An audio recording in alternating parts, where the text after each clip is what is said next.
প্রিয় বন্ধুরা, আমরা এখন যে ভিডিও দিচ্ছি আপনাদেরকে একদম গ্রাম থেকে মাছ ধরার একটি দৃশ্য। গ্রামের পুকুরের মাছ, পুকুর মেশিন দ্বারা পানি সেচে পরবর্তীতে মাছ ধরা।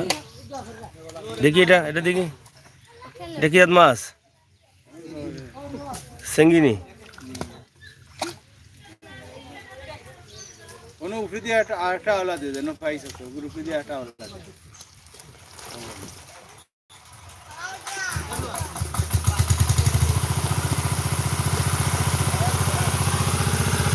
গ্রামের মাছ ধরার দৃশ্যের মজাটাই আলাদা। আপনারা জানেন যে এই যে ছোট মাছ বা গ্রামের পুকুরে সবাই মিলে এক সময় অনেকেই কি বাপ্পা ধরেছেন, এখন প্রবাসে হয়তো দীর্ঘদিন থেকে আপনারা মিস করছেন, ধরতে পারছেন না। এই দৃশ্যটি দেখার পর আপনার সেই ছোটোবেলার বা 10 বছর 15 বছর আগের কথা মনে হয়ে যাবে।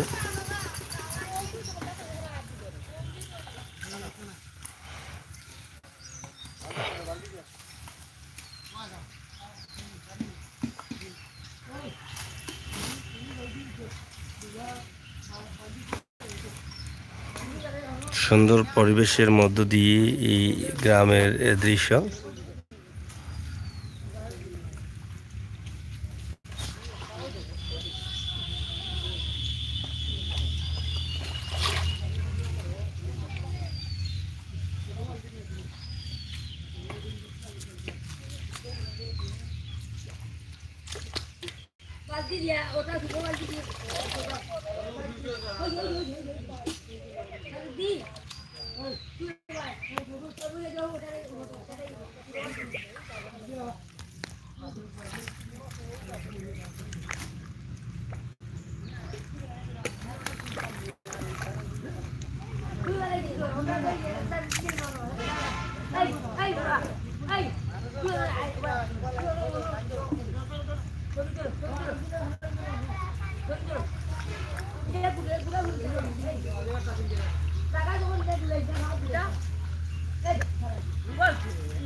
যাই হোক, আপনারা দেখছেন গ্রামের এই যে মাছ ধরার দৃশ্য।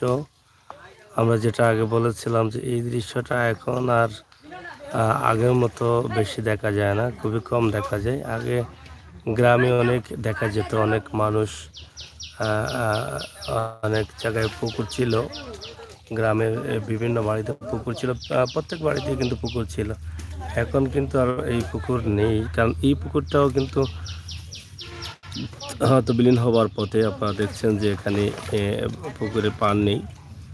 এক সময় হয়তো অনেক বড় ছিল বা অনেক গভীর ছিল, কিন্তু এখন আর সেটা নেই, সেটা দেখেই বোঝা যাচ্ছে। তো এই দৃশ্য শুধুমাত্র আমরা গ্রামের দৃশ্যগুলো আমরা দিচ্ছি, একটি কারণ হচ্ছে যে হারিয়ে যাচ্ছে পুকুর আমাদের গ্রামগঞ্জের ভারী থেকে। হারিয়ে যাচ্ছে আমাদের সেই সুন্দর পরিবেশ, মাছ ধরার দৃশ্য, এই হারিয়ে যাচ্ছে এই স্মৃতিগুলো। তবে এটা দিচ্ছি এই কারণে যারা প্রবাসে আছেন তারা অনেকেই কিন্তু এইভাবে মাছ ধরেছেন, মাছ ধরার অভ্যস্ত ছিলেন, কিন্তু প্রবাসে থাকার কারণে হয়তো এটা ধরা যাচ্ছে না, দেওয়া হচ্ছে না, বা হয়তো বা প্রবাসে যখন গিয়েছিলেন তখন আপনার বাড়ির যে পুকুর ছিল সেটা বিলীন হয়ে গেছে, সেটা আর এখন নেই। তো সেই স্মৃতিগুলো আমরা মনে করে দেওয়ার জন্য কিন্তু আমরা এই দৃশ্যগুলো আপনাদের কাছে উপস্থাপন করি। সিলেটের ম্যাগাজিন টিভিতে কি আমরা সবসময় সব ধরনের ভিডিও দিয়ে থাকি। সেই ধারাবাহিকতা আজকের এই ভিডিও। আপনাদের কাছে কেমন লাগে এই পরিবেশ, গ্রামের দৃশ্য অবশ্যই কমেন্ট করবেন, আমরা বিশ্বাস করি।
শেষ পর্যন্ত মেশিনে পানি তুলতে পারছে না, যে পানিটা রয়েছে সেটা তারা ছড়ি বেঁধে হাতের মাধ্যমে বালতি তারা এটা উপরে সেল করছেন।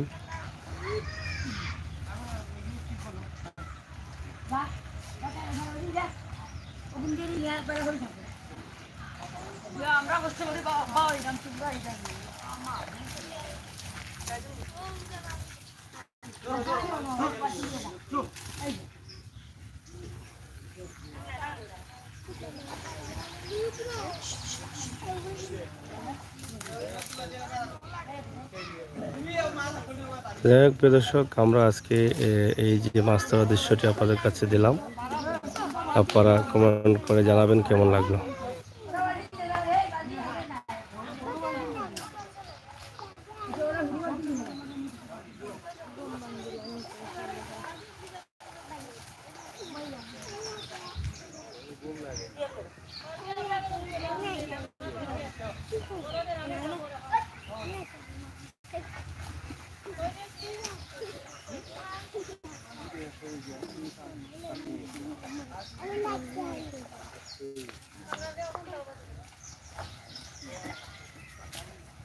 I